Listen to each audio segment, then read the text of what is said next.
எபிரேயர் 11 அதிகாரம். போன வாரம் யாரை பார்த்தோம் நம்ம? காயினா ஆபேலா?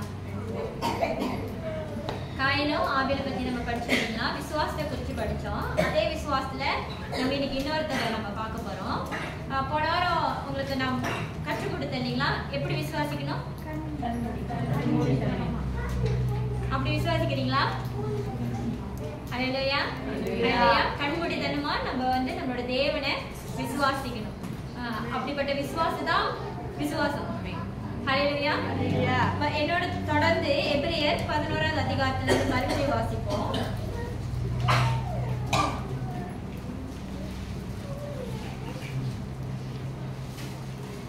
எபிரேயர் 11 அதிகாரம் 1வது வசனத்திலிருந்து.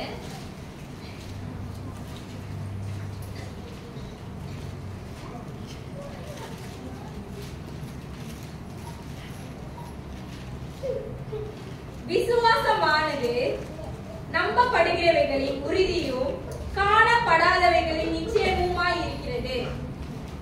அதனாலே முன்னோர்கள் நற்சாட்சி பெற்றார்கள்.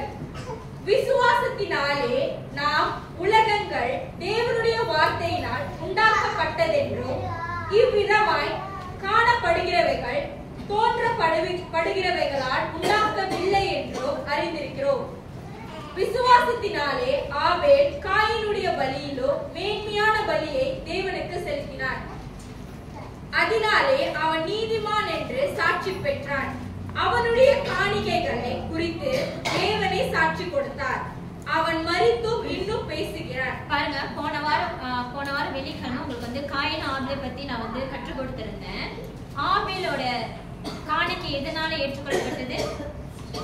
விசுவாசத்தினால ஏற்றுக்கொள்ளப்பட்டது. அவர் தேவனை விசுவாசித்தனால அவர் எப்படிப்பட்ட காணிக்கையை தேவனுக்கு கொடுத்தாரு? மேன்மையானது. அப்படின்னா அவர்கிட்ட இருந்த பெஸ்ட் அவர் கொடுத்தாரு. எதனால அவரால் கொடுக்க முடிஞ்சது? ஏன்னா அவர் தேவன் மேல வைத்த விசுவாசம். அவர் விசுவாசம் வைத்தனால அவருக்குள்ள இப்படிப்பட்ட கிரியைகள் வந்தது. என்கிட்ட வந்து ஒருத்தவங்க கேட்டிருந்தாங்க, நம்ம வந்து ஒரு வசனம் சொல்லியிருந்தேன் இல்லைங்களா, விசுவாசனால் நீதிமான் பிழைப்பான், கிரியை நிமித்தம் ஒருவனும் நீதிமானாக மாறவே முடியாது, மாற்றவும் முடியாது. அப்ப அவங்க என்ன கேட்டாங்கன்னா, கிரியை நிமித்தம் விசுவாசம், கிரியை நிமித்தம் நம்ம நீதிமானாக மாற்ற முடியாது, ஆனா விசுவாசனால் நீதிமான ஆக்கப்படுறான்னு சொல்றீங்க. ஆனா உங்களோட பைபிள் ஸ்டல்ல கிரிகையில உங்களோட விசுவாசம் தெரியணும்னு சொல்றீங்க, இது எப்படின்னு கேட்டாங்க. நீங்க ஒண்ணு விலகி கொள்ளணும். கிரிகை நீங்க வந்து ஒரு காரியத்தை செய்யணும்னா நீங்க வந்து ஃபோர்ஸ் பண்ணி செய்யணும், கட்டாயத்தினால தான் நீங்க செய்யணும். அது உங்களுக்கு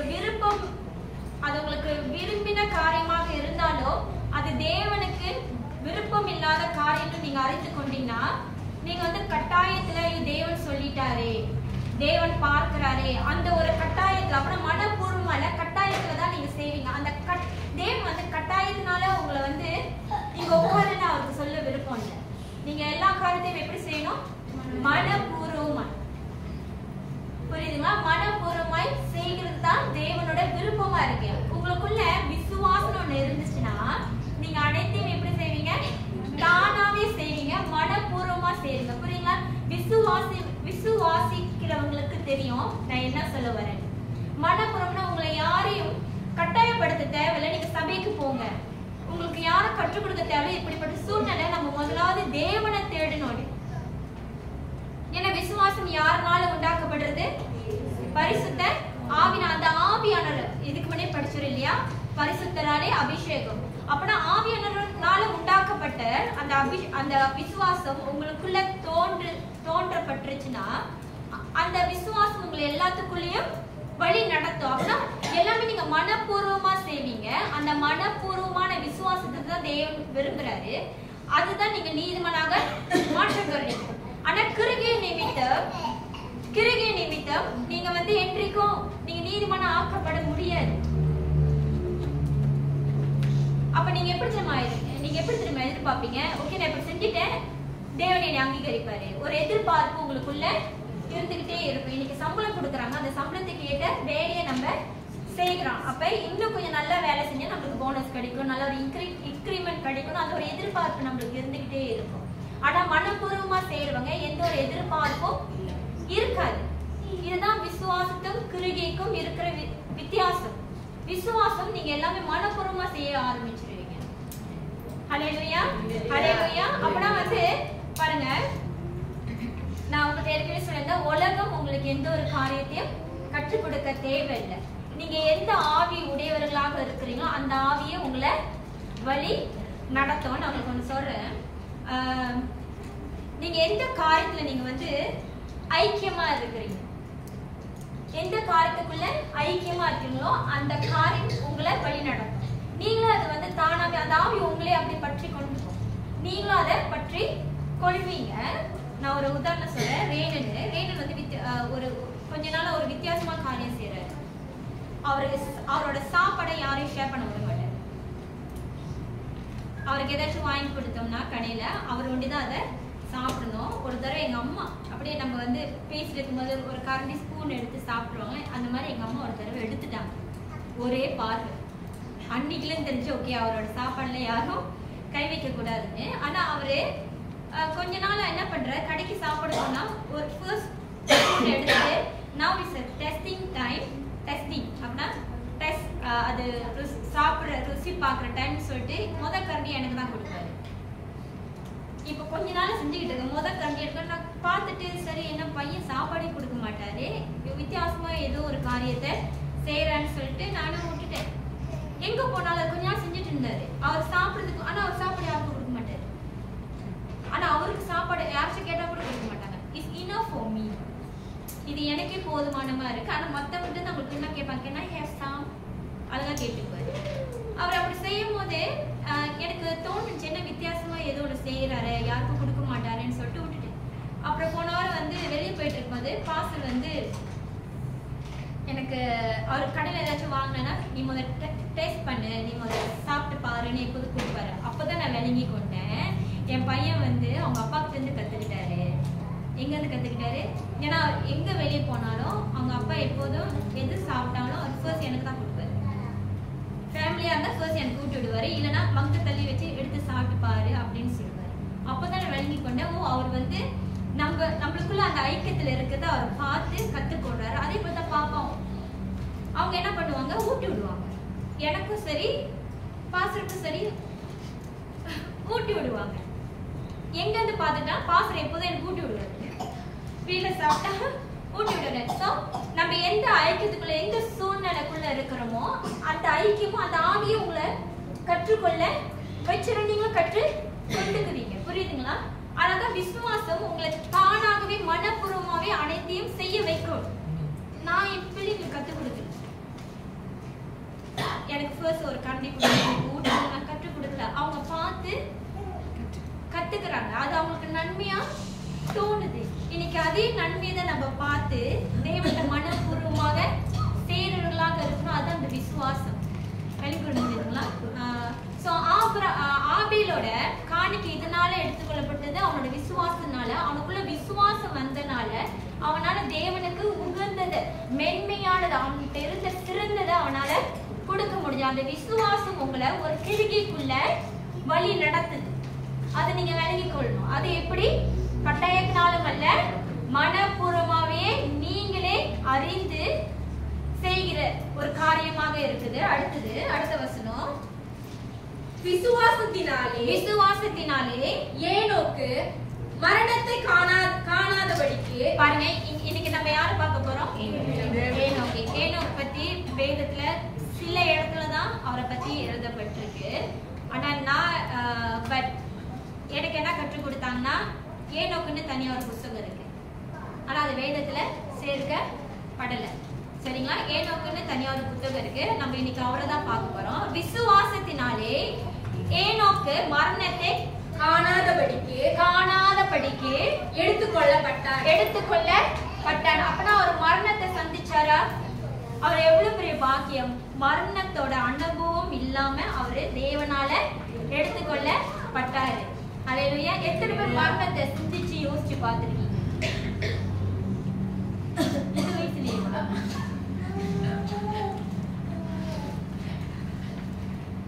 புரியுதுங்களா? மரணம் நானும் யோசிச்சிருக்கேன். சில பேர் சொல்ல சொல்றாங்க அவருக்கு வந்து நல்ல ஒரு நிம்மதியான நித்திரை அடைந்தாரு.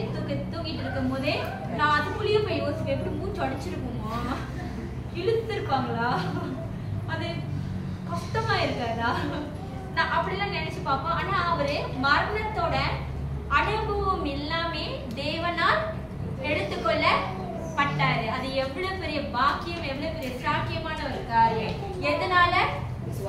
விசுவாசனால. இப்படிப்பட்ட மரணம் அப்படின்னா மரணமே காணாமல் எடுத்துக்கொள்ளப்படுற காரியம் நம்மளுக்கும் வேணும். அது தேவனோட சித்தமா இருந்தா. தேவனோட 2வது வருகை வரும்போது சிலர் அப்படியாக எடுத்துக்கொள்ளப்படுவாங்க. அப்படின்னா மரணத்தோட அனுபவமே இல்லாம எடுத்துக்கொள்ளப்படுவது விசுவாசத்தினால. இன்னைக்கு ஈனோக் பாருங்க, அவர் விசுவாசிச்சாரு, அவர் மரணத்தையே காணல. நினைக்கிறேன் அவரே சிந்திச்சு பார்த்துருக்க மாட்டாரு. நம்ம சிந்திச்சு பார்த்தது போல எனக்கு சிந்திச்சிருக்காரு. எதுவும் எல்லாம் பாருங்க, மரணம் எப்படி இருக்கும்னு, அது நித்திரை கூட எப்படி இறந்துருப்பாங்க நம்ம சிந்திச்சு பார்க்கணும். படிங்க தொடர்ந்து. விசுவாசத்தினாலே ஏனோக்கு மரணத்தை காணாதபடிக்கு எடுத்துக்கொள்ளப்பட்டான். தேவன் அவனை எடுத்துக்கொண்டபடியினாலே அவன் காணப்படாமல் போனான். பாருங்க, இன்னொரு வார்த்தை சொல்றது, தேவன் அவனை எடுத்துக்கொண்ட படியினாலே மறுபடியும் உறுதிப்படுத்துறாங்க. அப்படின்னா அவன் மரணத்தை அனுபவிக்காம தேவனால் எடுத்துக்கொள்ளப்பட்டான். அது மட்டும் இல்ல, தேவன் ஈனோக்கை எடுத்துக்கொண்டனால அவன் அப்படியே காணாம போயிட்டாங்க. இந்த இது 2வது வரைக்கும் நம்ம பார்ப்போம் இல்லைங்களா, பார்ப்போம் தானே. திடீர்னு கூட இருப்பாங்க, டக்குன்னு காணாம போயிட்டாங்க. நடந்திருக்கு. நம்ம கடந்து 2வது வருகை ஏற்கனவே நடந்திருக்கு. இங்க நடந்திருக்கு.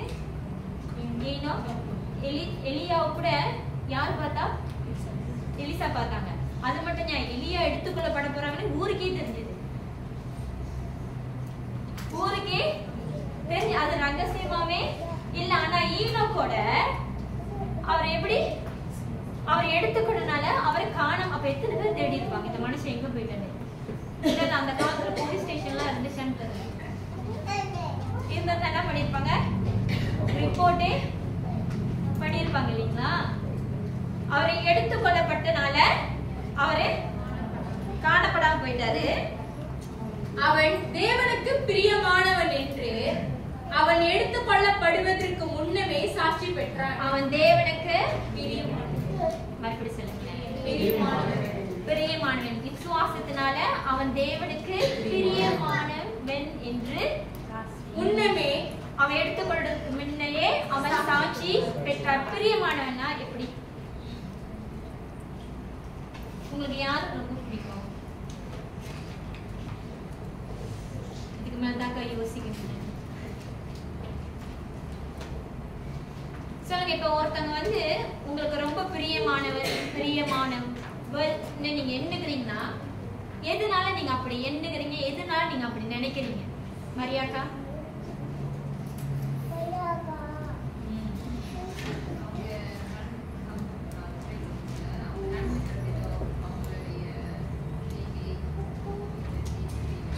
எல்லாமே இப்படிதான் இருக்கும்.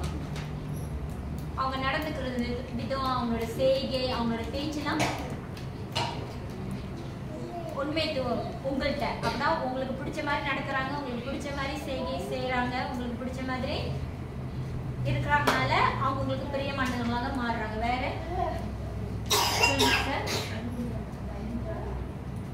அவங்க உங்களை வந்து அன்பு செலுத்துறதுனால அவங்க உங்களுக்கு பிரியமானவங்களாக. நீங்க அன்பு செலுத்துறீங்களா? அவங்க அன்பு செலுத்துறாங்க, உங்களுக்கு அந்த அன்பு இருந்தா தானே அவங்க உங்களுக்கு பிரியமானவங்க இருக்கு. வேற திமோத்தி நான் எதிர்பார்க்கவே இல்லை. நீங்க பாத்தீங்க உங்களோட காட்சி அப்படிதான் இருந்தது.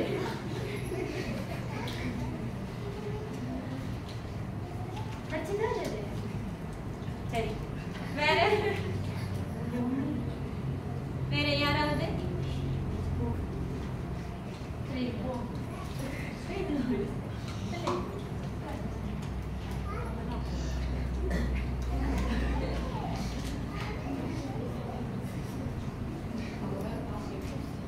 அதுதான் அம்மா சொன்னாங்க.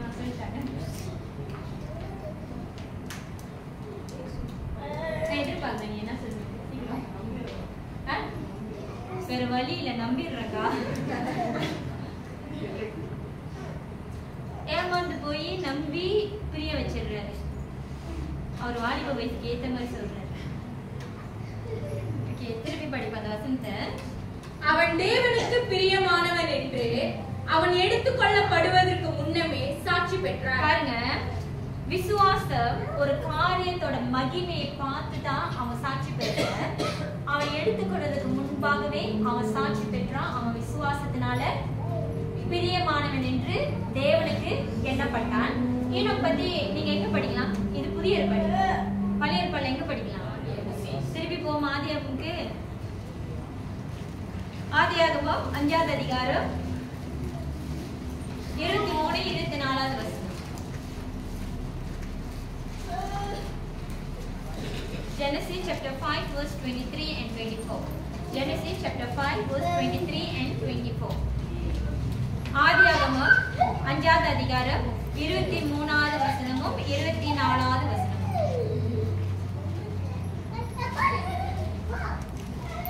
ஆதியாகமம் முதல் புத்தகம். போன வாரம் ஆதியாகமம் எத்தனை பார்த்தோம்? 4. இன்னைக்கு 5. அவங்களோட சிஸ்டரை பார்க்கிறோம். ஆதியாகமம் 5வது அதிகாரம் 23, 24வது வசனம்.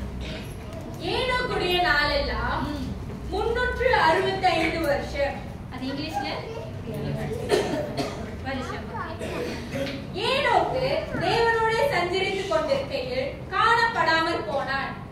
தேவன் அவனை எடுத்துக்கொண்டார். பாருங்க, ஈனோக்கு தேவனோடு அப்படின்னா என்னது?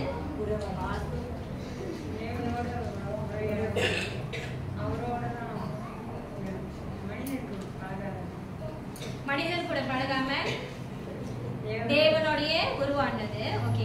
ஈனோக்கு தேவனோட சஞ்சரித்துக் கொண்டிருக்கையில் காணப்படாமல் போனான். தேவன் அவனை எடுத்து கொண்டான். இங்கிலீஷ்ல வந்து walk with God னு போட்டிருக்கு. அவன் தேவனுடைய நடந்தான். இன்னொரு முகாவாசி வெர்ஷன்ல வந்து அவன் தேவனோட நடந்தான் தான் போட்டிருக்கு. ஜஸ்ட் ஒரே வெர்ஷன்ல தான் வந்து என்ன போட்டிருக்குன்னா அவன் தேவனோட ஃபெலோஷிப் வைத்து கொண்டான். என்ன வைத்து கொண்டான்? தேவனோட ஃபெலோஷிப். இப்ப ஈனோக்கு எதனால அவன் தேவனோட சஞ்சரித்து கொண்டிருப்பான்? எதனால அவன் தேவனோட நடந்தான்? எதனால அவன் தேவனோட ஒரு ஐக்கியத்துக்குள்ள இருந்தா நீங்க நினைக்கிறீங்க? தேவன் மேல வைத்த விசுவாசம் அவனை தேவன் கூட நடக்க வைத்தது. தேவன் மேல வைத்த விசுவாசம் அவன் தேவனோட சஞ்சரிக்க வைக்க வைத்தது. தேவன் மேல வைத்திருக்கிற விசுவாசம் அவனை எடுத்துக்கொள்ளப்பட்டது. ஹல்லேலூயா.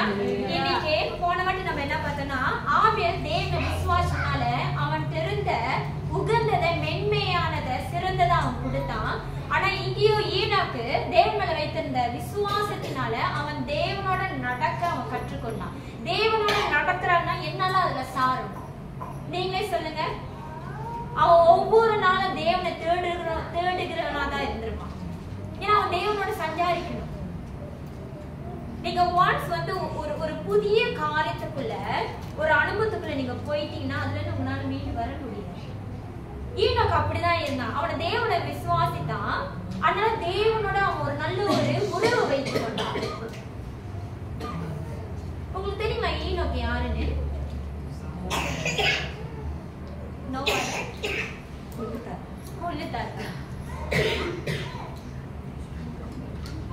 என்னோட சேர்ந்த யூதா 1வது அதிகாரம் எடுத்துக்கொள்ளுங்க. ஜூட் அதுல ஒரே ஒரு சாப்டர் தான். ஜூட் 1வது அதிகாரம் 14, 15வது வசனம். இது நம்ம ஏற்கனவே படிச்சிருக்கோம். ஒரு தடவை மார்னிங்ல நம்ம வந்து பைபிள் ஸ்டடி வைக்கும்போது யூதா அப்படிதான் படிச்சா. அது ஈனோக்கு வந்தாரு. ஜூட் யூதா 1வது அதிகாரம் 14, 15வது வசனம்.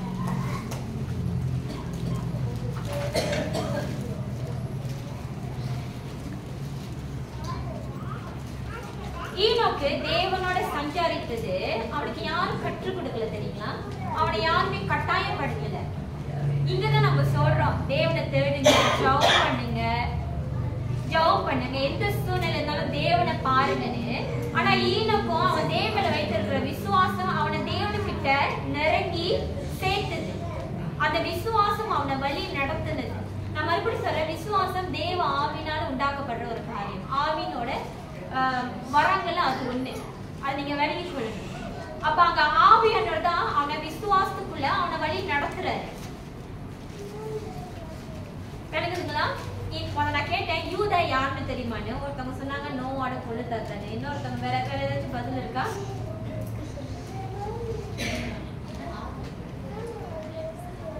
மெத்துசுலாங்களா? மெத்துசுலாட அப்பா. மெத்துசுலாட அப்பா. ஓகே, யூதா 1வது அதிகாரம் 14வது வசனமும் 15வது வசனத்தையும் படிங்க. ஆதாமுக்கு 7ஆம் தலைமுறையான ஏனோக்கு இவர்களை குறித்து இதோ எல்லாருக்கும் இவைகளை குறித்து மறுபடியும் ஆதாமுக்கு 7ஆம் தலைமுறையான ஏனோக்கு இவர்களை குறித்து யூதா ஏற்கனவே உங்களுக்கு கற்றுக்கிற யூதா யாருக்காக எழுதப்பட்டது?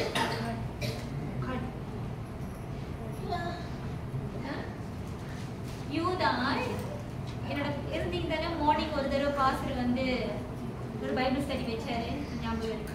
சந்தோஷம் ஞாபகம் இருக்கு. யூதா யாருக்காக எழுதப்பட்டது? அழைக்கப்பட்டவர்களுக்கு. வேற கள்ள திருக்கதரிசிகள் அப்படின்னா கள்ள போதனை குறித்து அவர் வந்து பேச யூதா வந்து அதற்காக எழுதினாரு.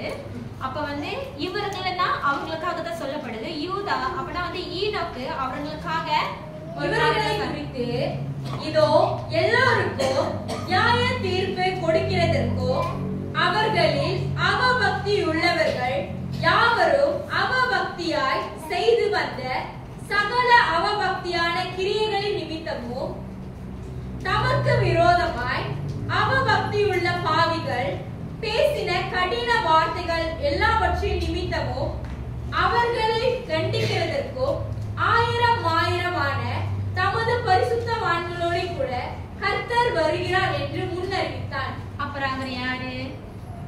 ஈனோக்கு யாரு? யார் இந்த வார்த்தை யார் சொன்னது? யார் சொன்னது? ஈனோக்கு சொன்ன வார்த்தை. அது அவர் என்ன சொல்றாருன்னு உங்களுக்கு விளங்குங்களா? அவர் ஒரு திருக்கதரிசி. அவர் தேவனுடைய வார்த்தையை எடுத்து பேசுகிற ஒரு மனுஷன். ஏன்னா அவர் என்ன சொல்றாரு, இப்படிப்பட்ட ஆட்களுக்கு அவபக்தியா இருக்கிறவங்களுக்கு நியாய தீர்ப்பு உண்டு. அதுல இயேசு கிறிஸ்து வருகையை பத்தியும் அவர் சொல்ற அது மறைமுகமான இருக்கிறாரு. அப்படின்னா அவர் யாரு? ஒரு தீர்க்கதரிசி. அவர் தேவன் வார்த்தையை எடுத்து பேசுறார். அவர் பாருங்க எவ்வளவு இந்த வார்த்தை நீங்க படிக்கும் போது உங்களுக்கு என்ன விளங்குது? தேவன் எவ்வளவு காரியத்தை அவரோட பகிர்ந்து கொண்டிருக்காரு. மறுபடியும் அந்த வார்த்தை படிக்கல, நிதானமா நீங்க கேட்டீங்கன்னா அதுல அவர் என்ன சொல்லுவாரான்னு உங்களுக்கு தெரியும். 14 ஆதாமுக்கு 7ஆம் தலைமுறையான ஏனோக்கு இவர்களை குறித்து இதோ எல்லாருக்கும் நியாய தீர்ப்பு கொடுக்கிறதற்கும் அவர்களில் அவபக்தி உள்ளவர்கள் யாவரும் அவபக்தியாய் செய்து வந்த சகல அவபக்தியான கிரியைகளின் நிமித்தமும் தமக்கு விரோதமாய் அவபக்தி உள்ள பாவிகள் பேசின கடின வார்த்தைகள் எல்லாவற்றின் நிமித்தமும் அவர்களை கண்டிக்கிறதற்கும் ஆயிரமான தமது பரிசுத்தவான்களோட கூட கர்த்தர் வருகிறார் என்று முன்னறிவித்தார். அப்பனா பாருங்க, யூதா ஒரு ஈனோக்கு ஒரு தீர்க்கதரிசி. தேவனுடைய வார்த்தையை முன் அறிவிக்கிறவராக அவர் வந்து காணப்பட்டார். அப்படிப்பட்ட மனுஷன் தேவன் மேல விசுவாசமா இருந்து தேவனோட சஞ்சரித்து கொண்டு இருந்தாரு. இன்னைக்கு நம்ம தான் தெரியுங்களா கட்டாயத்தினால சபைக்கு வரோம். தாய் தகப்பன் நம்மள வந்து ஃபோர்ஸ் பண்றனால தான் நம்ம வரோம். புரியுதுங்களா? இன்னைக்கு நம்ம வந்து தேவனுக்காக நான் எல்லாரையும் சொல்ல, சில பேர் தேவனுக்காக எத்தனை பேர் விசுவாசத்துல நம்ம தேவனை தேடி வருகிறோம்?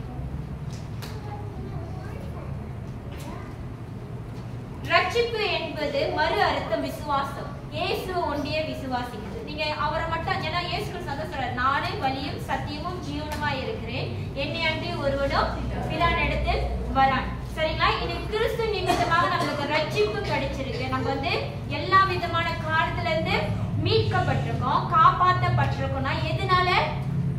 கிறிஸ்துவை விசுவாசத்தினால தான் நம்ம காப்பாற்றப்பட்டோம். அதுதான் ரட்சிப்பு. இன்னைக்கு நம்மளுக்கு விசுவாசம் ஒன்று இல்லைன்னா அதுவும் நம்ம யாரை ஆக்சுவலி விசுவாசிக்கணும்? கிறிஸ்துவ.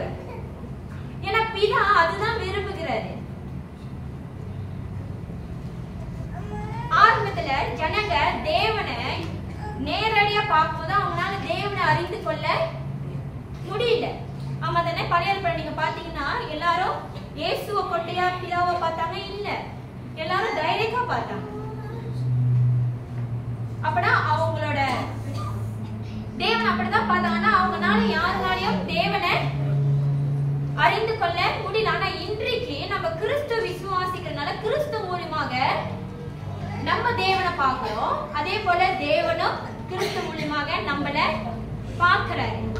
கேள்வி வருதா? எப்படி சிஸ்டர் நம்ம கிறிஸ்து மூலமாக தேவனை பார்க்கிறோம்னு கேள்வி இருக்கா? தெரியும் இல்லைங்களா? ஏன்னா இயேசு கிறிஸ்து தெளிவா சொல்லிட்டா. நீங்க யோவான் படிச்சீங்கன்னா தெளிவா சொல்றாரு, நான் எதுவுமே சுயத்துல பேசல, என் பிதா எனக்கு எது கற்றுக் கொடுத்தாரோ, என் பிதா எது செய்தாரோ அதேதான் நான் இங்க வந்து செய்கிறேன். என்னை கண்டவர் பிதாவை காண்கிறான். நீங்க இயேசு எப்படி எப்படியாக நீங்க எண்ணுகிறீங்களோ அதேதான் பிதாவும். அதேதான் பிதாவும். இன்னைக்கு பிதாவை வேறு மாதிரியாகவும் இயேசு வேறு மாதிரியாக நம்ம பார்க்கிறோம். ஏன்னா பழைய ஏற்பாடுல இயேசு எப்படிப்பட்ட பிதாவை எப்படியாக நம்ம வந்து புரிந்து கொண்டிருக்கோம், அது நிமித்தமாக பிதா எப்படிப்பட்டவர் தான் நம்ம புரிஞ்சுக்கிறோம். அதே போல புதிய ஏற்பாடுல இயேசு பற்றி நம்ம படித்தனால இயேசு இப்படிப்பட்ட இன்னும் நம்ம என்ன பண்ணி வச்சிருக்கோம்? ரெண்டு பத்தியும் பிரிச்சு வச்சிருக்கோம். ஆனா வேதம் சொல்லுது அவங்க ரெண்டு பேரும் பொறுப்பு.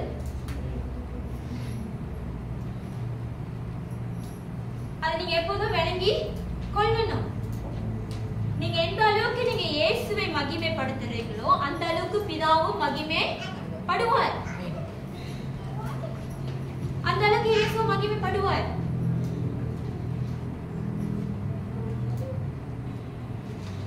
இன்னைக்கு நம்மலாம் தேவனோட வார்த்தை நிறைய கேட்டுட்டோம் இல்லைங்களா? தேவனோட வார்த்தை நிறைய கேட்டிருக்கோம். தேவனோட வார்த்தையை நம்ம வந்து நம்ம அறிவுக்கு எட்டாத காரியத்தை தேவன் நம்மளுக்கு நிறைய கற்றுக் கொடுத்துட்டாரு.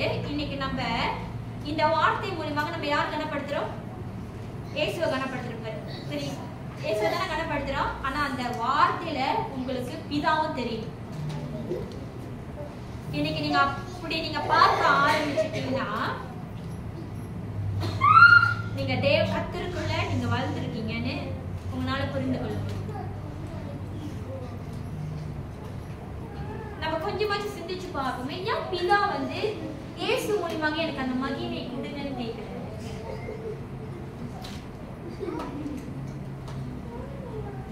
ஏன்னா என்னைய இயேசு சொல்றாரு, என்னை அறியாதவன் என் பிதாவையும் அறிய மாட்டான். ஏன்னா பரிசேயர் தான் சொல்றாங்க, நாங்க வந்து பிதாவோட கட்டளைகளை நாங்க கை கொள்றோம், அது பிரகாரமா தான் நாங்க நடக்கிறோம். அதான் இயேசு கேட்டாரு, நீ மோசே அறிகிற, ஆபிரகாம் அறிகிற, பிதா அறிகிறன்னு சொன்னா நீ என்னையும் அறிந்து கொள்வான, நீ என்னை அறிய மாட்டியே. அதுதான் கேட்டாரு. அப்ப நீ என்னை அறியலன்னா நீ பிதாவும் அறியல. இன்னைக்கு பரிசேயர் போல தான் நம்ம இருக்கோம். எனக்கு தேவனை தெரியும், தேவன் கற்றுக் கொடுத்த கட்டளை பிரகாரமாக தான் நான் வாழ்றேன், எனக்கு எல்லாமே தெரியும் சொல்றாங்க. நம்மளுக்கு தான் என்ன தெரியும்? ஒண்ணுமே தெரியல. நமக்கு தான் ஒண்ணுமே தெரியல. இன்னைக்கு எல்லாரும் வந்து விசுவாசா மட்டும் போதும்னு சொல்றாங்க. விசுவாசத்தோட கனி எங்க? எல்லாத்துக்கும் அப்படி ஒரு புரிந்து உணர்வு தான் இருந்தது. விசுவாசாலே போதும், கிறிஸ்துவை நீங்க விசுவாசாலே போதும், உங்களுக்கு நித்திய ஜீவன் உண்டு. விசுவாசாலே போதும், உங்களுக்கு பாவ மன்னிப்பு உண்டு. ஆனா நீங்க விசுவாசிக்கிறீங்கன்னா அதோட கனி எங்க?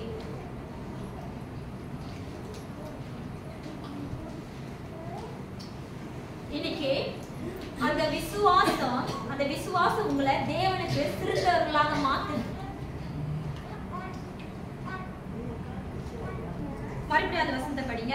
எபிரேயர் 11:5 வசனம். எபிரேயர் 11:5 வசனம். விசுவாசத்தினாலே ஏனோக்கு மரணத்தை காணாதபடிக்கு எடுத்துக் கொள்ளப்பட்டார். தேவன் அவனை எடுத்துக்கொண்டபடியினாலே அவன் காணப்படாமல் போனான். அவன் தேவனுக்கு பிரியமானவன் என்று அவன் எடுத்துக் கொள்ளப்படுவதற்கு முன்னமே சாட்சி பெற்றான். பாருங்க அந்த கடைசி வார்த்தை, அவன் தேவனுக்கு பிரியமானவன் என்று அவனை எடுத்துக் கொள்ளப்படுவதற்கு முன்னவே சாட்சி பெற்றான். எதனால அவன் தேவனுக்கு பிரியமானவன் என்று பட்டான்? அவனோட விசுவாசத்தினால.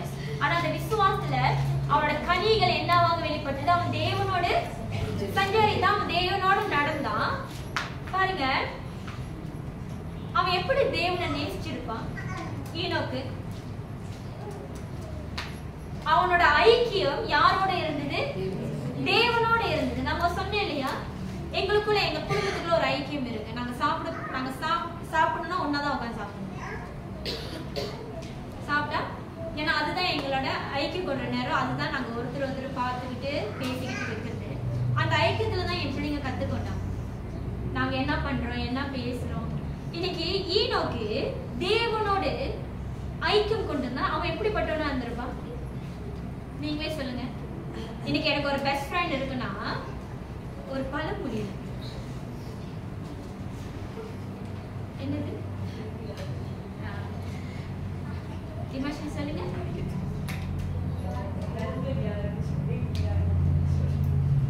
உன் நண்பன் யாருன்னு சொல்லு, நீ யாருன்னு நானு சொல்றேன். உன் நண்பன் உங்களோட கூட்டாளி, உங்களோட பெஸ்ட் ஃப்ரெண்ட் மட்டும் நீங்க யாருன்னு காமிங்க. உன் கூட நான் பழக வேண்டாம், அவனை பார்த்தே நான் சொல்லிடுவேன் நீ யாரு. பாருங்க, உங்களை பத்தி சொல்லணும்னா மத்தவங்க கூட பழகிட்டு தான் சொல்ல முடியும். அந்த அளவுக்கு நம்ம அறிவு பெருகிடுச்சு. இன்னைக்கு ஈனோக்கு தேவனோடு ஒரு நல்ல ஒரு ஐக்கியம் வைத்துக் கொண்டிருந்தான்னா அவன் யார் மாதிரி இருந்திருப்பான்? சொல்லுங்க.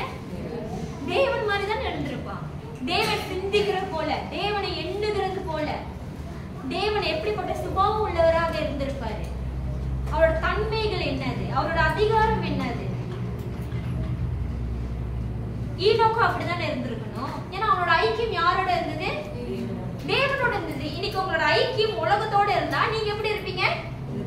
உலகத்தை போலதான் இருப்பீங்க. இன்னைக்கு உங்களோட ஐக்கியம் ஏன்னா தேவனோட வார்த்தை சொல்ல அவன் தேவனோட சஞ்சரித்தனால தேவன் அவனை எடுத்துக்கொண்டாரு. அப்ப அவனோட ஐக்கியம் நீங்க நினைக்கிறீங்க கொஞ்ச நேரம்னு கண்டிப்பா இருந்திருக்காது. அவன் தேவன் தேடுகிறதோ, தேவனை பற்றி யோசிக்கிறதோ, எண்ணுகிறதோ, அவருக்கு பிரியமான செய்கிறதோ அது அவனோட வாழ்க்கை மூலியமா அவனோட வாழ்க்கை முழுவதும் இருந்திருக்கும். ஆனால்தான் அவன் எடுத்துக்கொள்ளப்பட்டான். சாகாம எடுத்துக்கொள்ளனா அதுக்கு தகுதி வேண்டாம். ஆமா தானே? ஒரு மரணத்தை பார்க்காம எடுத்துக்கொள்ளப்படணும்னா அதுக்கு ஒரு நம்மளுக்கு தகுதி வேண்டாம்.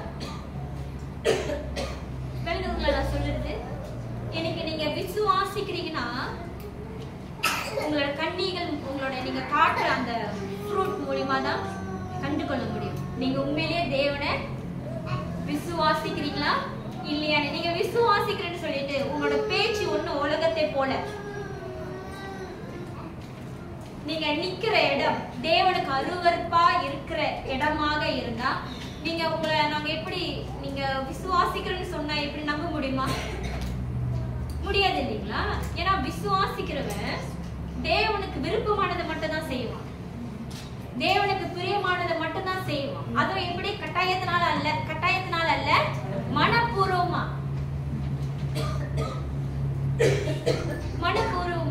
எப்படி சிஸ்டர் மனப்பூர்வமா செய்யறது?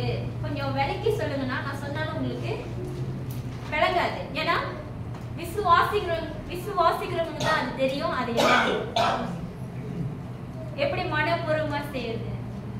அவங்களோட இதயம் தேவனுக்காக வாஞ்சிக்கிறது, தாகமா.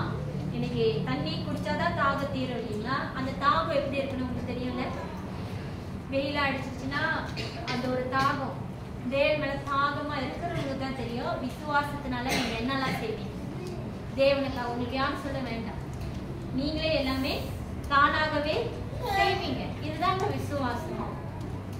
ஆனா இன்னும் சபையில நம்ம என்ன பண்றோம், ஃபாலோ அப் வேற. கமிட்டி 4 பேர் இருக்காங்க, 4 பேர் இன்னும் ஃபாலோ பண்றோம். ஏன் சிஸ்டர் சபைக்கு வரல, சபைக்கு தொடர்ந்து வாங்க சிஸ்டர்.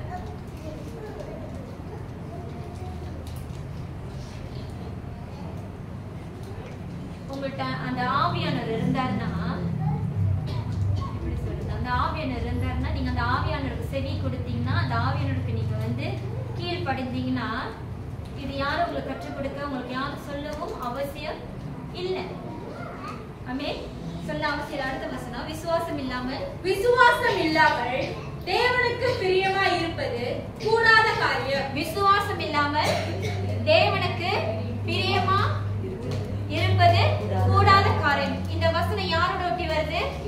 ஈனோக்கோட ஒட்டி வருது. பாருங்க, விசுவாசம் இல்லாமல் தேவனுக்கு பிரியமா இருப்பது கூடாத காரியம். இன்னைக்கு நீங்க விசுவாசம் இல்லாம நீங்க இருந்தீங்கன்னா, நீங்க தேவனுக்கு பிரியமுள்ள மகனாகவும் மகளாகவும் இருக்க முடியாது. நீங்க என்னமா நினைப்பீங்க, நான் விசுவாசமாக இருக்கேன், நான் தேவனோட பிள்ளைன்னு. தேவன் நம்மளை அங்கீகரிக்கணும். நம்ம விசுவாசமா இருக்குமா, தேவனுக்கு பிரியமுள்ள பிள்ளைகளாக இருக்குமா இல்லையான்னு தேவன் தான் அதை அங்கீகரிக்கும். ஆனா தேவன் என்னைக்கும் உங்களை புறக்கணிக்க மாட்டாரு. உங்களோட கிருகிய நிமித்தம், உங்களோட அக்கிரம நிமித்தம், உங்களோட பாவ நிமித்தம் தேவன் என்னைக்கும் உங்களை ஒதுக்கி வைக்கவும் மாட்டாரு. உங்களை வந்து நிகாரிக்கவும் மாட்டாரு. ஏன்னா அவரு தேவன். ஹல்லேலூயா, ஹல்லேலூயா. ஆனா தேவன் நம்மளை அங்கீகரிக்கணும். நம்மளோட விசுவாச நிமித்தம் நம்ம அவருக்கு பிரியமுள்ள பிள்ளைங்களா இல்லையான்னு தேவன் நம்மளை அங்கீகரிக்கணும். அதான் ஏற்கனவே சொல்றேன் இல்லையா, உங்களோட நீங்க யோசிக்கிறது போல இன்னைக்கு இன்னும் நம்ம அப்படிதான் நினைக்கிறோம். நம்ம யோசிக்கிறது போல, நம்ம எண்ணுகிற போல தேவனை யோசிக்கிற, தேவனை எண்ணுகிற. நம்ம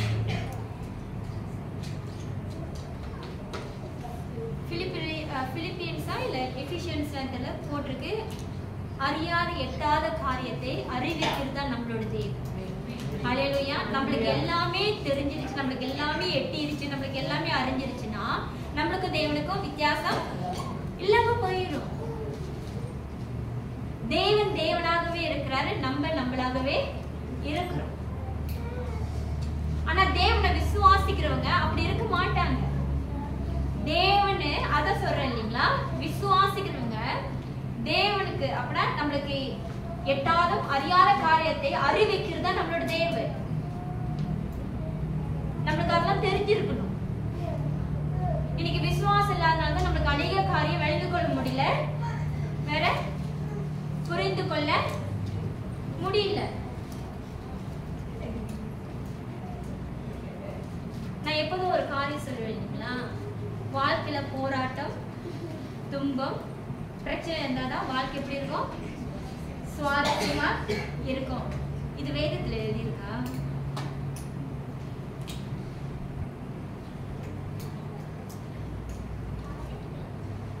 உங்களை தான் கேட்கிறேன். எழுதியிருக்கா? நான் இப்போ அதான் சொல்லுவேன், வாழ்க்கையில பிரச்சனை இருக்கணும், வாழ்க்கையில போராட்டம் இருக்கணும், வாழ்க்கையில சில கருத்து முருடு இருக்கணும். அப்பதான் வாழ்க்கை சுவாரஸ்யமா இருக்கும். இதெல்லாம் இல்லைன்னா நம்ம யாரை மறந்துடுவோம், தேவனை மறந்துடுவோம். இதெல்லாம் இருக்கிறதுனால தான் நம்ம இன்னும் தேவனை பாக்குறோம். இது வேதத்துல அப்படி எழுதியிருக்கா? என்ன சிஸ்டர்? இல்லையா சிஸ்டர்?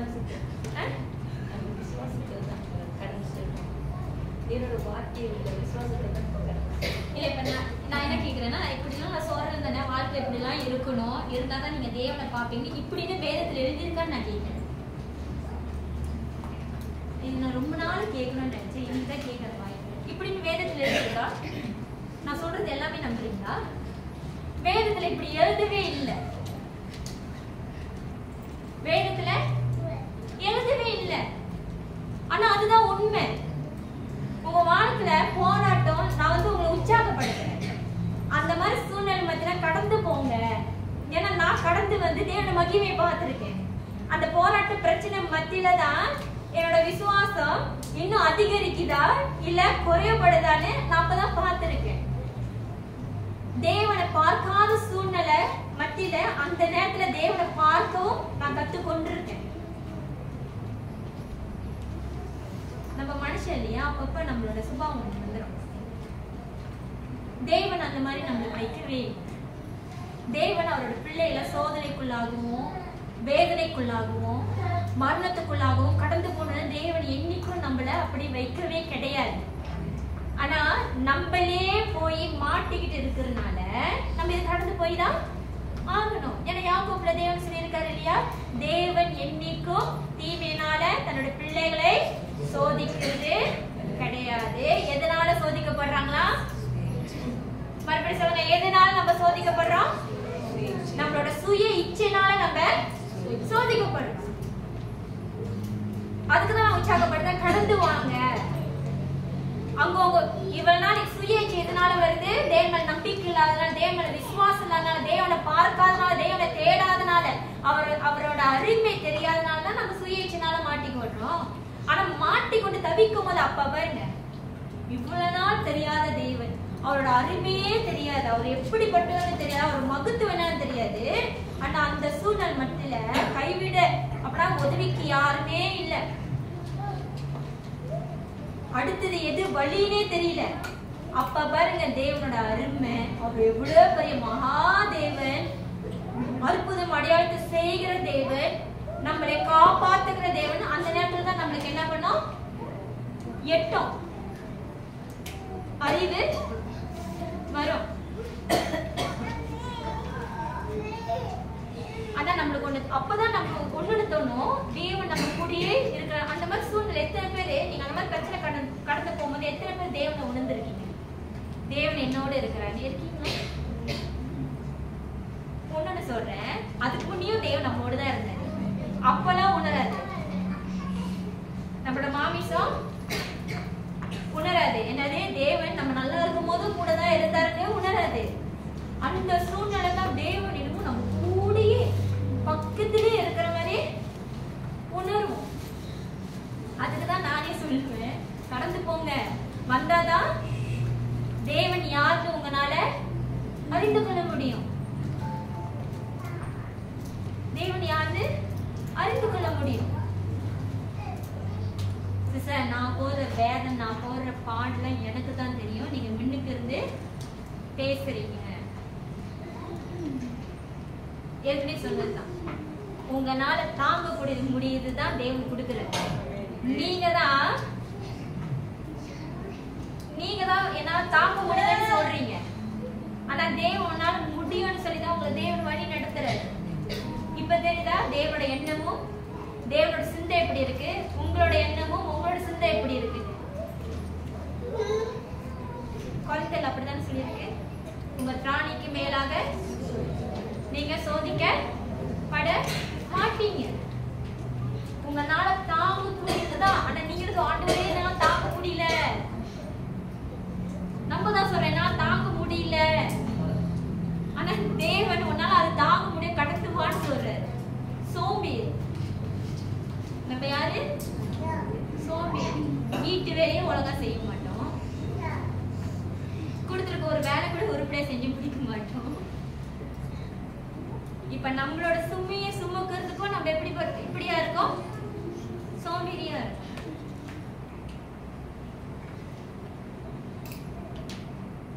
ஆமாதானுங்க. மத்தவங்க நம்மளோட சுமைய நீங்க உங்களோட சுய இச்சையினால ஏதாச்சும் ஒண்ணு செஞ்சிருவீங்க. அதனால நீங்க ஒரு காரியத்தை பார்க்க வேண்டியதா இருக்கும். அங்க அப்பதான் போய் வேற யாராச்சும் வருவாங்களா, மத்தவங்களோட தயவை சிலவங்க இருக்காங்க, அப்ப கூட தேவன் கண்ணுக்கே தெரிய மாட்டாரு. யாராச்சும் வருவாங்களா, சுமையே தாங்குவாங்களா?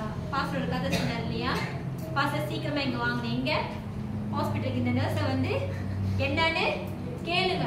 அந்த நர்ஸை கேட்கறதுக்கு பாஸ்டர் பொருளிங்கள இருந்து வருவோம், அவங்க அங்கதானே இருக்காங்க.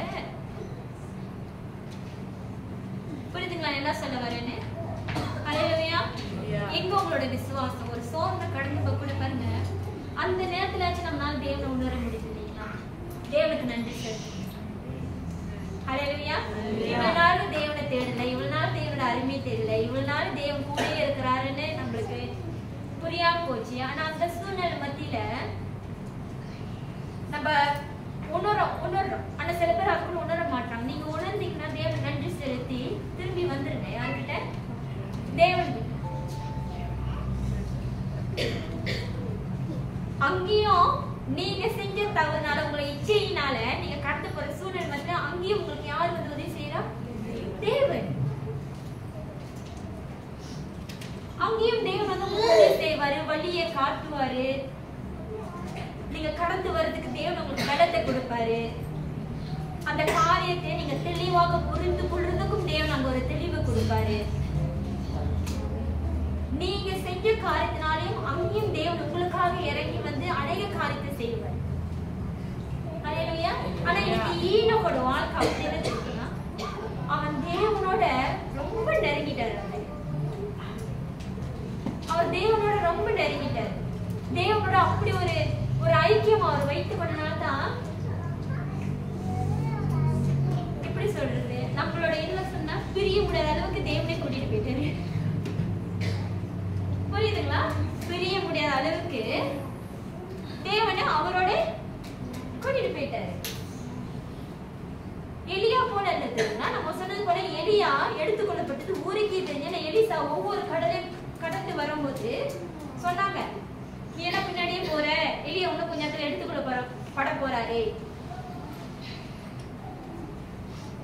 ஒரு சர்ப்ரைஸ் இல்ல,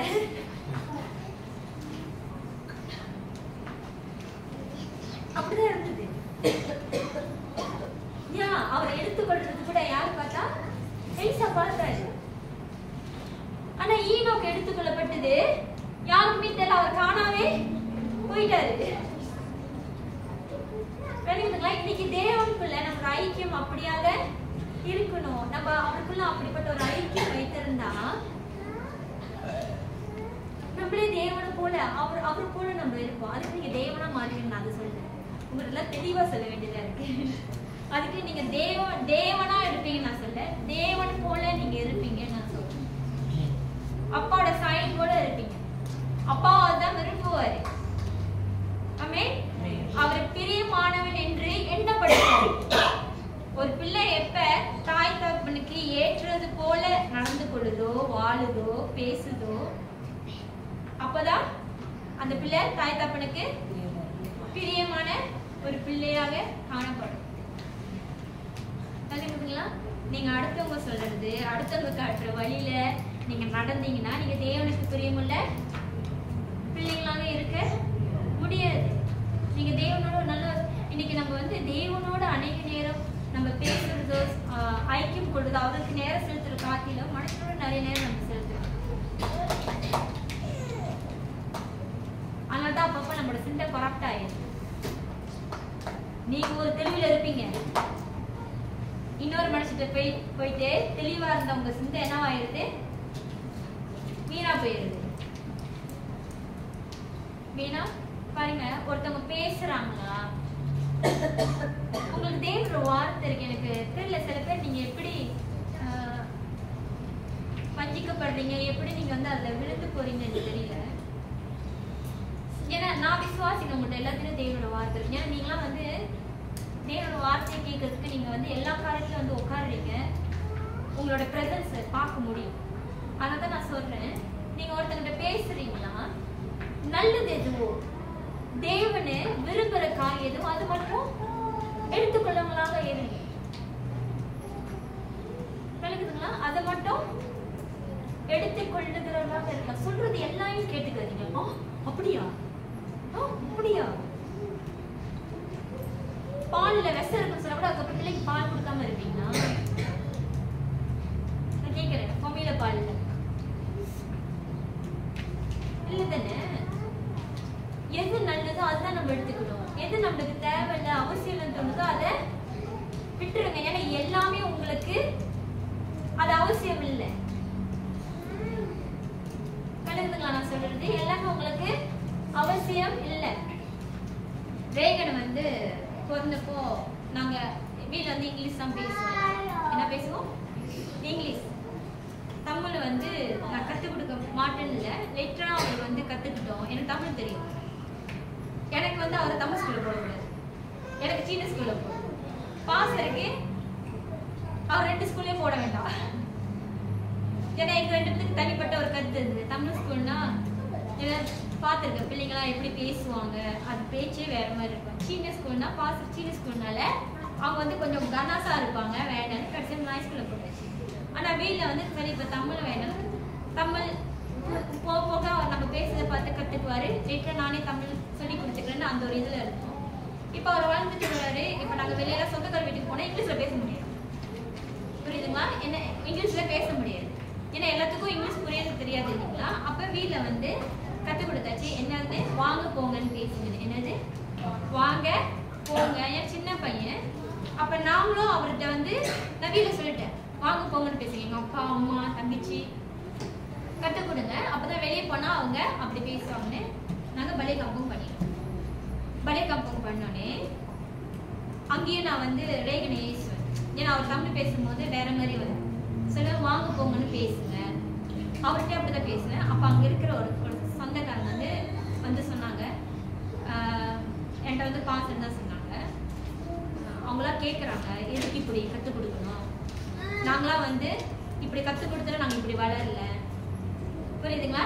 இப்படி ஆமாம், நம்மள அப்படி நம்மளுக்கு யாரும் கற்றுக் கொடுக்கல இல்லைங்களா, நம்மளே சொந்தமாக கற்றுக்கிட்டோம். கற்றுக் கொடுத்து நாங்கள் வளரல, அது பெருசானே தானாக வந்துட்டு இது என்ன புதுசாக இருக்குன்னு சொன்னோன்னே, பாஸ் என்றது சொன்னோன்னே ஓகே சொல்லிட்டாங்க, பரவாயில்ல வேண்டான்னு சொல்லிட்டு விட்டுட்டேன். அந்த ப்ராக்டிஸே இல்லாமல் போச்சு. இது வந்து யாரோட ஃபேமிலி? என்னோட ஃபேமிலி, கரெக்டுங்களா? யாரோட தீர்மானத்தில் இருக்கணும்? நீங்களே சொல்லுங்க. உங்க குடும்பத்துக்கு யாரோட தீர்மானம் அங்கே இருக்கணும்?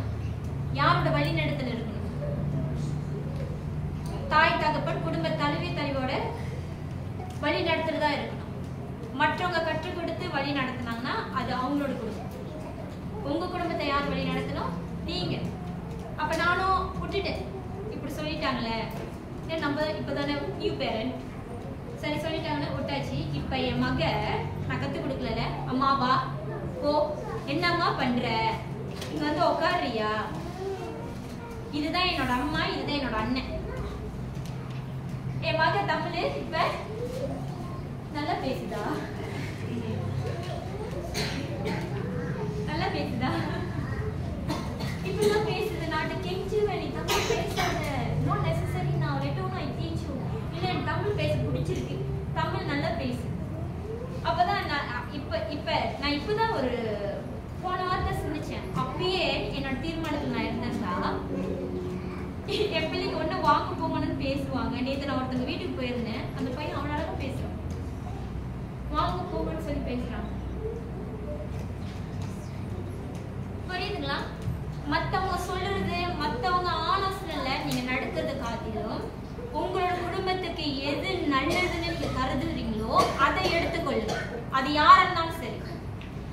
நீங்க தான் உங்க குடும்பத்துக்கு குடும்ப தலைவன் தலைவியா? தேவனோட வார்த்தை உங்களுக்கு இருக்கா? உங்க குடும்பத்தை குறிச்சு உங்களுக்கு ஒரு தரிசனம் இருக்கா? கண்டிப்பா இருக்கணும். நினைக்க பைபிள் சட்டை கற்றுக் கொடுத்திருப்பாங்கன்னு. என்ன தலைப்பு? நாம் தேவனுடைய வீட்டாளா இருக்கணும். பாருங்க, உங்களோட வீட்டுக்கே ஒரு அமைப்பு இருக்குன்னா இருக்கணும் தானே? உங்க வீட்டுக்கு ஒரு அமைப்பு இருக்கணும். அமைப்பு இல்லைன்னா அது குடும்பம் கிடையாது. உங்க குடும்பத்துக்கு எது நல்லதோ அதை எடுத்து மட்டும் நீங்க செயல்படுங்க. யார் அம்மாவா இருந்தாலும் சரி, அப்பாவா இருந்தாலும், உங்களோட தாய் தகப்பனா இருந்தாலும் சரி, குடும்ப தலைவன் தலைக்கு சொல்றேன், உங்களோட தாய் தகப்பனா மாமனார் மாமியார் இருந்தாலும் சரி, பாட்டியா இருந்தாலும் சரி, எது நல்லது? ஏன்னா உங்களோட பிள்ளைங்க, உங்களோட கனவு, உங்களோட மனைவி பற்றி உங்களுக்கு தான் தெரியும்.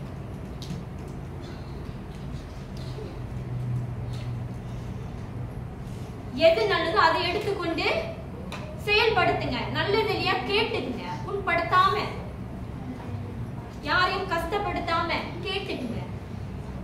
அவங்களும் சந்தோஷப்படுவாங்க, நீங்களும் சந்தோஷமா இருப்பீங்க. விளங்குதுங்களா? இன்னைக்கு ஈனோக்கு அவன் தேவனோட சஞ்சாரித்து கொண்டிருந்தான், அதனால தேவன் அவனை எடுத்துக்கொண்டாரு. அவனோட விசுவாசம், ஈனோக்கோட விசுவாசம் அப்படிப்பட்டதா இருந்தது. ஒரு அம்மா அழகா சொன்னாங்க பாருங்க, அவன் மனுஷனோட சஞ்சரிக்கவே இல்ல, அவன் தேவனோட சஞ்சரிக்கவே. அப்படிப்பட்ட மனுஷன் அசைக்க முடியுங்களா? தேவனோட என் நேரமும் தேவனோட இருக்கிற மனுஷனை அசைக்க முடியுமா? அவனை தோற்கடிக்க முடியுமா? இல்ல ஏதாச்சும் அவனை மேற்கொள்ளுமா? இல்ல ஆபேல காயின் போல நீ நன்மை செய்யாம இருந்தா பாவம் உன் வீட்டு வாசப்படியில இருக்கும், அப்படி இருக்க முடியுமா? இல்ல அவன் தான் நன்மை செய்யாம அப்படின்னா பக்தி விருத்திக்கு உண்டாகிற எந்த ஒரு காரியத்தையும் அவன் செய்யாம இருப்பானா? நீங்களும் சொல்லுங்க. கண்டிப்பா அவன் பேசுகிற விதம், அவன் நடந்து கொள்ற விதம், அவனோட வாழ்க்கை தேவனை பிரதிபலித்து கொண்டு இருந்திருக்கும். அதான் வசனம் சொல்லுது, விசுவாசம் இல்லாம தேவனுக்கு பிரியமா இருப்பது கூடாத காரியம். ஏனென்றால் தேவனிடத்தில் சேருகிறவன் அவர் உண்டென்றும் அவர் தம்மை தேடுகிறவர்களுக்கு பலன் அளிக்கிறவர் என்றும் விசுவாசிக்க வேண்டும். பாருங்க, இன்னைக்கு நீங்களும் நானும் தேவனை விசுவாசிக்கிறவர்களாக இருந்தோம்னா தேவன் இருக்கிறார் அந்த உறுதி நமக்கு இருந்துகிட்டே இருக்கும். நம்ம தான் இப்ப தேவனை மறந்துடுறோமே. என்ன மறந்துடுறோம்? தேவனை மறந்துடுறோம். அன்னைக்குதான் பைபிள் சென்டர் சொன்னேன், திருப்பி சொல்றேன், நிறைய பேர் இல்ல. தேவனை மறந்துடுற. தேவன் நம்மள என்ன சொன்னாரு? மன்னிச்சு மறந்துடணும்னு சொல்றாரு. ஒருத்தவங்க தவறு செஞ்சா அவங்கள மன்னிச்சு மறந்துடுது. தேவன் வந்து எதுக்காக சொன்னாரு? நன்மைக்காக தான் சொன்னாரு. ஒருத்தன் பாவம் செஞ்சுட்டான், உனக்கு ஒரு தீங்கு செஞ்சுட்டான், இல்ல உனக்கு ஒரு நம்பிக்கை துரோகம் செஞ்சுட்டான், நம்ம வந்து பழி வாங்க கூடாது. நம்ம பழி வாங்குறது காட்டிலும் அன்பை காட்டுறவர்களாக இருப்பதாக தான் சொன்னாரு. ஆனா ஒருத்தன் என்னாச்சும் தீங்கு செஞ்சுட்டான், சரிங்களா? ஒருத்தர் யாராச்சும் நமக்கு தீங்கு செஞ்சுட்டா, ஒருத்தர் யாராச்சும் நமக்கு நம்பிக்கை துரோகம் செஞ்சுட்டா, நம்ம என்ன பண்றோம்? தேவனை விட்டு விலகி போறோம், இல்ல தேவனை தேடுறது விட்டுறோம், இல்ல சபைக்கு போறதே விட்டுறோம், நம்ம கிறிஸ்துவனே மறந்துடுறோம். ஆனா தேவன் என்னத்த மறக்க சொன்னாரு? அவங்கள மன்னிச்சு மறந்து நம்ம யாரும் மறக்கிறோம்? தேவனை மறக்கிறோம். அவர் உண்டாக்க வார்த்தைய அவருக்கே திருப்பி வேற மாதிரி நம்ம செயல்படுத்துறோம். இன்னைக்கு அன்னைக்கு நேரத்துல தேவன் உண்டு என்று நம்ம மறந்துடுறோம். அது மட்டும் இல்ல, தன்னை அவரை தேடுகிறவருக்கு பலன் அளிக்கிறவர் என்றும் விசுவாசிக்க வேண்டும். அவரை தேடுகிறவருக்கு பலன் அளிக்கிறவர் என்றும் நம்ம விசுவாசிக்கணும். நம்மளுக்கு சொல்லுங்க, வரத்தை கொடுக்கிற தேவனை விட்டுவிட்டுட்டு, புரியுதுங்களா சொல்றது? வரத்தை அப்படின்னா கேட்கறத கொடுக்கிற தேவனை தேடுறத விட்டு விட்டுட்டு எங்கேயோ போய் நம்ம தேடிட்டு இருக்கோம். இன்னைக்கு எல்லாரும் அப்படிதான் செய்யறோம். தேவன் உண்டு என்று விசுவாசிக்கிற நீங்க அந்த தேவன் நம்மளுக்கு அனைத்தையும் செய்து முடிப்பார் என்று நீங்க விசுவாசிக்கணும். அந்த உறுதி, அந்த நிச்சயம். இப்ப பிரச்சனை தெரியுமா? நமக்கு தெரியும் தேவன் இருக்கிறாரு, நம்மை தேடுறதுக்கு பலன் அளிக்கிறது. ஆனா நம்மகிட்ட அந்த உறுதி, அந்த நிச்சயமும் இல்லை. அன்னைக்கு செவ்வாய்க்கிழமை பிரேஸ் பண்ணிக்கோங்க, கட்டிட்டு பண்ணிட்டேன். என்ன பண்ணிட்டேன்? தொண்டை கட்டிக்கிச்சு. என்ன கட்டிச்சு? தொண்டை கட்டிக்கிச்சு. அப்ப அம்மா கிட்ட சொன்ன, தொண்டை கட்டிக்கிச்சுமா. ஞான் இல்லம்மா, உற்சாகத்துல வாலிபம் பிடிக்கிறதுக்கு கத்தி ஜெபம் பண்ணிட்டேன். இருந்த வார்த்தை அந்த ஹாய் வால்யூம்ல ஜெபம் பண்ணிட்டேன், முதுவும் ஜெபம் பண்ணிட்டேன். நீ ஏன் கத்துற? தேவன் கேட்பாரு. அம்மா சொன்னேன், இல்லம்மா நாங்க நிக்கும் போது எனக்கு ஒரு பலன் வந்துடும். என்ன பலனு? நான் தேவன்கிட்ட ஜெபம் பண்றேன், முதல் வானத்தை ரெண்டாவது வானத்துக்கு கிழிச்சு என்னோட ஜெபம் மூணாவது வானத்துக்கு போனோன்னு அந்த ஒரு பலன், அந்த ஒரு உறுதி, அந்த ஒரு நம்பிக்கை என்னை வந்து அப்படியாக ஜெபம் பண்ண வைக்குது. என்கிட்ட இருக்கிற பலன், என்னோட பலன் தேவன்கிட்ட போகணும். புரியுதுங்களா என்ன சொல்ல வரேன்? என்னோட பலன், என்னோட அதுதான் என்னோட மேக்சிமம் பலனா. நான் அப்படிதான் ஜெபம் பண்ணேன், தொண்டை போச்சு. அந்த உறுதி, அந்த ஒரு நிச்சயம், நான் அன்னைக்கு ஜெபம் பண்ண எனக்கு அப்படிதான் வரும். அந்த நிச்சயம், என்னோட ஜெபம் தேவனுக்கு போய் சேரணும், போய் சேர்ந்துடணும். என்னோட பலத்தை கொண்டு நான் ஜெபம் பண்ணணும் தான், அப்படிதான் நான் நினைப்பேன். இன்னைக்கு விசுவாசம் உங்ககிட்ட அப்படிப்பட்டதா இருக்கணும். நம்ம எப்படி சொல்றேன்? ஆபேல்ட்ட இருந்த விசுவாசம் அவன் தேவனுக்கு உகந்ததை கொடுக்க வைத்தது. ஈனோக்கு இருந்த விசுவாசமும் தேவனோட சஞ்சாரிக்க வைத்தது.